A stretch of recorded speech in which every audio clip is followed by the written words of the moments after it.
আজকে কিন্তু বাড়িতে বানানো বাঙালি থালি, কোনো রেস্টুরেন্ট না। তো দেখো কত কিছু আয়োজন ছিল। ছিল ভাত, এরকম লাল লাল চিকেনের কষা, আর তার সাথে করেছিলাম রসিয়ে কষিয়ে লাউ চিংড়ি। আমার ছোটো থেকেই অভ্যাস, চিকেন কষা থাকলে প্রথমেই ভাত খাওয়া শুরু করব অল্প একটু চিকেন দিয়ে। তো চলো প্রথমে লাউ চিংড়ি দিয়ে খেয়ে দেখি চিংড়িটা কেমন হয়েছে। চিংড়িটা যদিও বা আমিই বানিয়েছি, তাও যখন বানিয়েছি তখন আমি টেস্ট করে দেখিনি, শুধু দেখে নিয়েছিলাম যে নুনটা ঠিক আছে কিনা। চিংড়িটা কিন্তু ব্যাপক হয়েছে, লাউ চিংড়িটা আমি কিন্তু বেশ ভালো রসিয়ে কষিয়ে বানিয়েছিলাম। কিন্তু জানি না কেন আমার মনে হচ্ছে চিংড়িটা থেকে কেমন একটু গন্ধ গন্ধ আসছিল, জানি না আমি, বাট এমনি কিন্তু দারুণ হয়েছিল। আমি বেশ কিন্তু সুন্দর আদা বাটা, জিরে বাটা, ধনে বাটা দিয়ে করেছিলাম।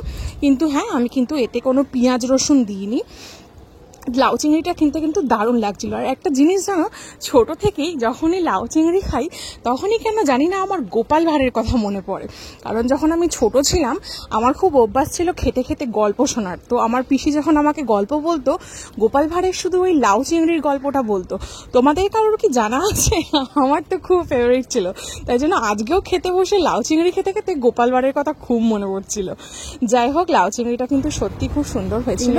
রান্নার ভিডিও আজকে তোমাদের শেয়ার করতে পারিনি বটে, তবে খাওয়া দাওয়ার ভিডিও কিন্তু শেয়ার করলাম। আর দেখো চিংড়ি দিয়ে খাওয়া শেষ, এবার খাবো চিকেন দিয়ে। আমি প্রথম আজকে এরকম চিকেনের লেগ পিস নিলাম। ও এরকম দুটো লেগ পিস এনেছিল, একটা ওকে দিয়েছি, একটা নিয়েছি।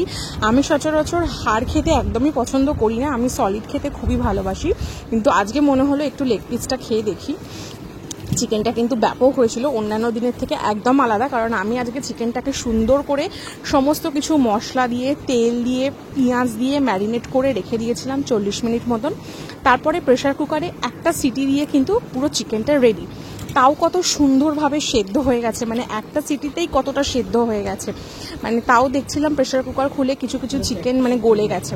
সত্যি চিকেনটা কিন্তু দারুণ হয়েছিল। তোমরাও কিন্তু এরকমভাবে একবার ট্রাই করে দেখতে পারো। আমি কিন্তু গোটা গরম মশলা বলো বা কিছু এগুলো অ্যাড করিনি, আমি শুধু ধনে বাটা, জিরে বাটা আর আদা লঙ্কা পেস্ট আর এই পেঁয়াজ কুচি কুচি করেই কিন্তু, আর সমস্ত কিছু তেল দিয়ে ম্যারিনেট করে রেখে দিয়েছিলাম প্রেশার কুকারে, একটু সামান্য বাটার দিয়ে। তারপরে কিন্তু চিকেনটা দিয়ে কষিয়ে একটা সিটিতেই কিন্তু চিকেনটা রেডি।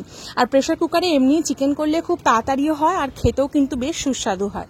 যাই হোক, আজকের খাওয়া দাওয়ার ভিডিও তো আমি তোমাদের সঙ্গে শেয়ার করলাম। তোমরা কিন্তু অবশ্যই কমেন্ট করে জানিও ভিডিওটা কেমন লাগলো। আর তোমরা আজকে কে কী খাওয়া দাওয়া করলে সেটা কিন্তু অবশ্যই কমেন্ট করে জানাতে ভুলবে না। আমি রোজ বলি, কিন্তু আমি দেখতে তো পাই না কেউ কমেন্ট করে, জানি না, তাও বলছি তোমরা কে কেমন খেলে সেটা জানিও। আর আজকের ভিডিওটা কেমন লাগলো সেটাও অবশ্যই কমেন্ট করে জানিও। আর আজকে কিন্তু আমি খাওয়াতে কিন্তু ফার্স্ট হয়ে গেছি, এখনো পর্যন্ত ও খাওয়া দাওয়া করছে। দেখো আমি তো আজকে তাড়াতাড়ি খেয়ে নিয়েছি। যাই হোক, আজকের মতন টাটা।